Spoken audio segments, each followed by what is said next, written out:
ነበረን አሪፍ ነበር ብቻ እሱም ቢተወው ከዛ ልጆች ቀጥሮ እዛ ጋርመንት እቃ ይገዛል ይጭኑ ነበር ግን ያው ጥሩ እቃ አይደለም እሱ እንደሚያመጣው እቃ አይደለም ይመጣ ነበር እና በርግጥ እንደመጀመሪያው አልነበረም በጣም የተበላሹ ነገሮች መጥተው ነበር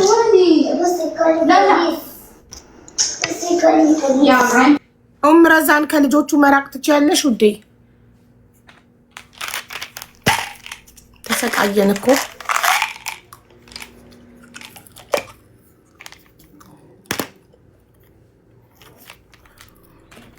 ወደ ይቅርታ ልጆች ክላሴ እየመጡ ስለሆነ ነው እሺ እና ላሳጥረው ቶሎ እንዲያልቅ ማለት ነው እና እንደዛ ይሁን እየሰራሁ ነበር አሪፍ እየተሰራ ነበር በመሃል በቃ ጭራሽ ተዋውሱ መቃ መጥፎ ቃ ዳሜጅ የሆነ ማይረባ ቃ ምናምን ሲመጣብኝ እኔም በቃ እየደከመኝ መጣ ጭቅጭቃችን እየጨመረ በቃ እየጨመረ በቀን ጭቅጭቃችን እየጨመረ ሄደ ተጣላን አልቻልኩም በቃ የመጨረሻ ደረጃ ደረስኩና በቃ ይሄ ህይወት ማቆም አለብኝ እዚህ ጋር ይበቃኛል ብዬ በራሴ አሰብኩና አቆምኩኝ ህይወቱ ማለት ነው ከዛ የሆነ ቀን በጣም ተጣልተን ወደ ህይወት ወጣሁና ልጄን ይዤ ወንድሞቼ ጋር ሄድኩኝ ወደ ህይወቴ ተመልሰሽ ከመጣሽ እገልሻለሁ አለኝ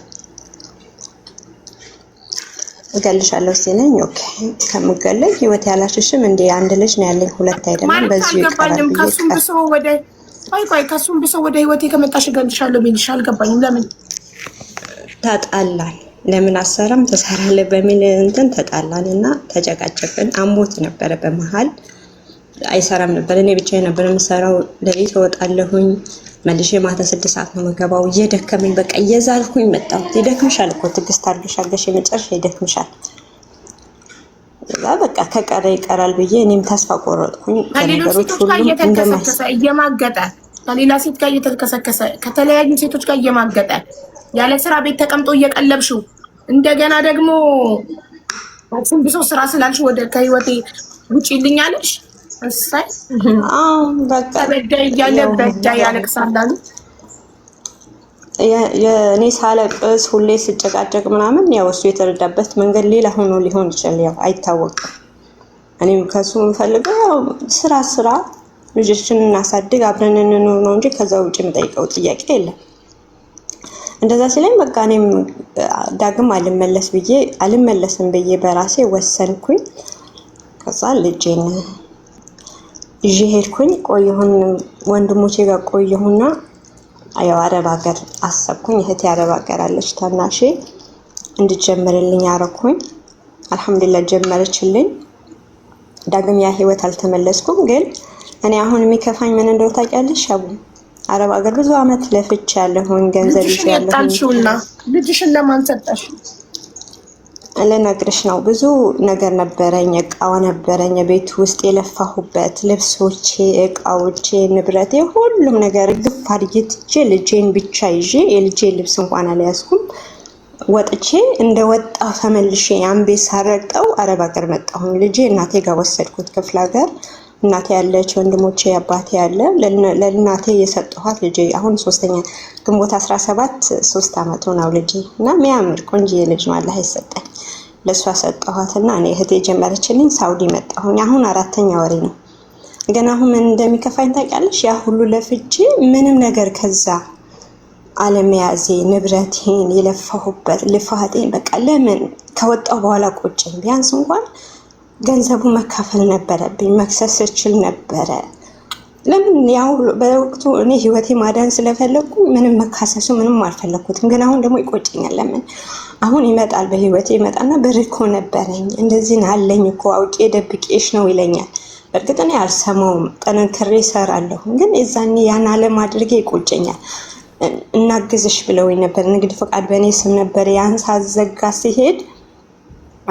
ሴቶችና ህፃናት እናደርሰሽ በቃ ደርሰንሽ ተካሰሽ ማለት መካፈል ትቻለሽ ንብረትሽ ንቃሽን ማውጣት ትቻለሽ ይሉኝ ነበር የህግ ባለሙያዎች እንደግፍሽ ይሉኝ እኔ በቃ ስቃይን ያሳለፍኩት ሁሉ አምሮዬ እንትን ብሎት ለአኔ አልፈልግም በቃ ከዚህ ህይወት ብቻ ግሬን ማውጣት ነው የምፈልገው ሀtta እንኳን ፍቺ ጠይቂ የፍቺ ወረቀት ያዥ ሲባል ብቻ ነው የታየኝ። ከዛ ጋር ርቄ ሰላሜን ማግኘቴ ነው። ይቅርብኝ በቃ ሁሉም ትቼው መጣሁ። እዚህ ከመጣ በኋላ ግን ቆጨኝ።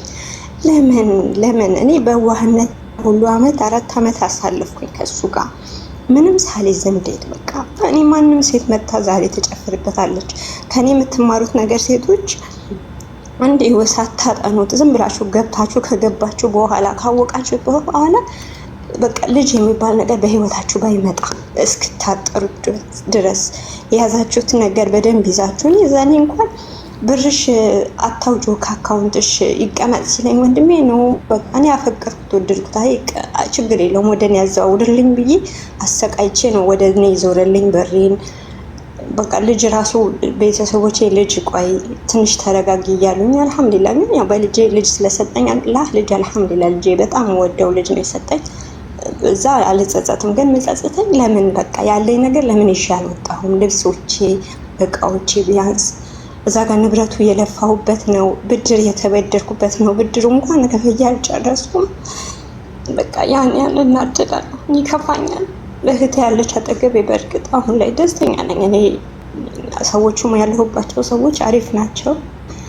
ደህና ሰዎች ደህና ነገር ነው የገጠመኝ ያለሁበት። ግን ያን ያሳለፍኩት ስቃይ መከራ ግን ሳስበው ምን ሆኜ ነው ደንዝዤ ነበረ? ምን ተደርጌ ነው ያ ሁሉ 4 አመት በዚህ ሁኔታ ያለፍኩት? አሁን ነው የሚገባኝ። በቃ ገብቼ አንቺ ቤት ታሪካቸውን ስሰማ ለምንድን ነው በቃ የኔ ህይወት እስከ ሞት ድረስ ያደረሰኝ?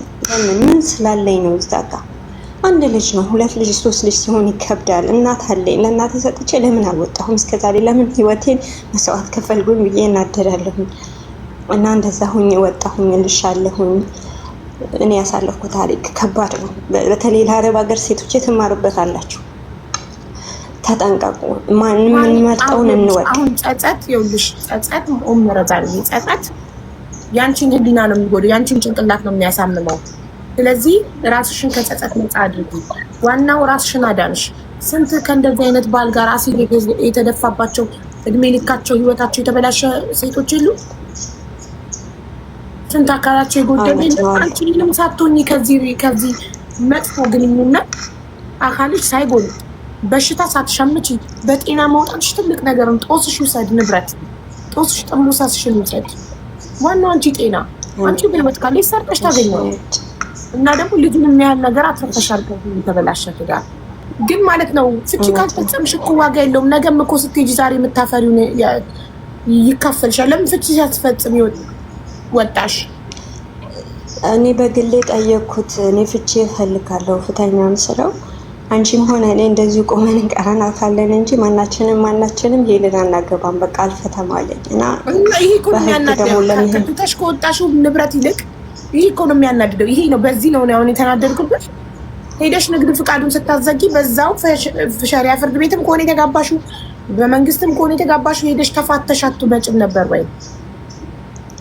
አው ሀቦ የኔ ጥፋት ነው። አሁን እኔ እዚህ ባላችሁ ሰዎች የምጠይቃችሁ ምናልባት የህግ አካል ካላችሁ ማለት ነው። እኔ ህጋዊ ነኝና ኤምባሲ ሄጄ ፍቺ ማድረግ ጠበቃ ቀጥረሽ ፍቺ ማድረግ ትችያለሽ ብለውኛልና የምጠይቃችሁ ነገር ቢኖር እባካችሁ የህግ አካል ካላችሁ። ምንም የህግ አካል ምናምን አያስፈልግም። ይሄ ወንጀል አይደለ፣ ይሄ እንትን አይደል፣ የፍትሐ ብሔርን ትግዳል የጋብቻ ነው። ቤተሰብሽን አንዳቸውን ውክልና ስጪ፣ ወንድምሽ ወይ እህትሽ ወይ እናትሽ ወይ አባትሽ ውክልና ስጪ። ሄደው ያፋቱሻል በውክልና። ኤምባሲ ሄደሽ ውክልና ስጫቸው። ምንም ይሄ ሚዲያ ላይ ገንዘብሽ የምታወጭበት የህግ አካል የምትፈልጊበት ጉዳይ አይደለም። ኦኬ። እስከዛ ድረስ ግን ፍቺ እስኪፈጸም ድረስ ገንዘብሽን በእናትሽ ስም አድርጊ፣ በራስሽ ስም ምንም አይነት ንብረት እንዳይኖር። ኦኬ። አዎ እኔ አልክም። እኔ በወንድሜ ስም ነው የምልከው። በእኔም ነግረውኛል። በአካውንትሽ ከገባ አካፈላለሁ ይልሻል። አሁን ብርሽን ያዥ ብለውኛል። እስካሁን ወደ ኢትዮጵያ ብሬን አላኩም። ከላኩም በወንድሜ ስም ነው የምልከው። ጎበዝ። አሁን ያልሽ የምታደርጉ ምን መሰለሽ? ውክልና ትሰጭና ለቤተሰቦች ሸሪያ ፍርድ ቤት ሄደው በውክልና የእሱ ፍቃድ አያስፈልግም። አብራችሁ እስካልኖራችሁ ድረስ ትፋቻለሽ። ግን ይኸውልሽ ከአንቺ ህይወት ሌሎች ህይወቶች መማር ያለባቸው የመጀመሪያ ጊዜ ሲልከሰከስ ሰውዬ የማይረባ ሰው ስትሆኚ ልጅም ሳትወልጂ እድሜሽንም ሳታባክኝ መፋታት ነበረብሽ። ያንቺ ያለፈው አለፈ፣ ተምረሽበት አለፍሽ። ደግመሽ እንደዚህ አይነት ስህተት ላይ አትወድቂም። ሌሎች ሴቶች ግን ግዴታ እንዳንቺ ከተጎዱ በኋላ ሳይሆን ሳይጎዱ መማር አለባቸው። የማይረባ ወንድም ወዲያው ነው ከህይወት አሽቀንጥሮ ማስወጣት። እንደዚህ አይነት ልክስክስ የሴት ሱሰኛ ያለበት ሌባ ላመዱ ዳቦ ይልሳል። መቼም ነው አመል የማይለቀው። ያባሽ ከዛሬ ነገ ይለወጣል ብለሽ አንቺ አመታት ከሱ ጋር አቀጥልሽ፣ ግን አልተለወጠም። በመጨረሻ አመታትን አቃጥለሽ ጊዜሽን ጉልበትሽን አባክነሽ ወጣሽ ከዚህ ህይወት። ዋናው ግን ከዛ ህይወት መውጣትሽ ነው። ዋናው አንቺ ዛሬ ላይ ለራስሽ እየሰራሽ ልጅሽም እናትሽ ጋር መሆኑ አስበሻል። ልጅሽን እሱ ጋር ጥለሽ ቢሆን ኖሮ የወጣሽው ሁልጊዜ በልጅሽ እያሳበበ ብር ላክ እያለ ይበላሽ ነበረ።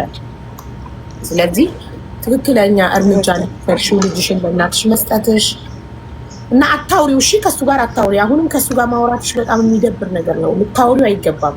ቁጥርሽን ቀይሪ እንዳያገኝሽ። አዎ እኔ አሁን ማውራት የፈለኩት ለምን እንደው ታውቂያለሽ? ልጄ እናቴ ጋር ነው፣ ክፍለ ሀገር ነው ያለውና እኔ ለፍቻለሁ። እዚህ ጋር ገንዘብ አለና ልጄ የሚያስፈልገው ነገር ማድረግ አለበት ብዬ ነው እንጂ በልጄ በኩል ነው፣ ስለኔ አይደለም።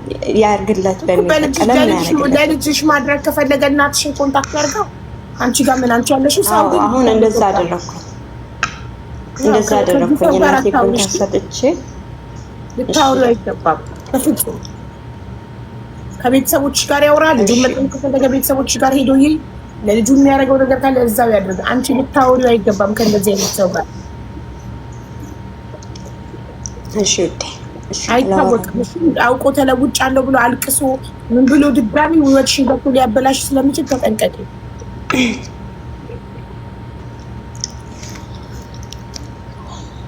አደራሽን። ብዙ ጊዜ ሴቶች በተደጋጋሚ አንድ አይነት ጉድጓድ ውስጥ ይወድቃሉ። እና አደራሽን አታውሪ። ድምፅሽ ተቆራርጧል ሀቢባ። በቃ ኔትወርክሽ ነው ማለት ዋናው መስማት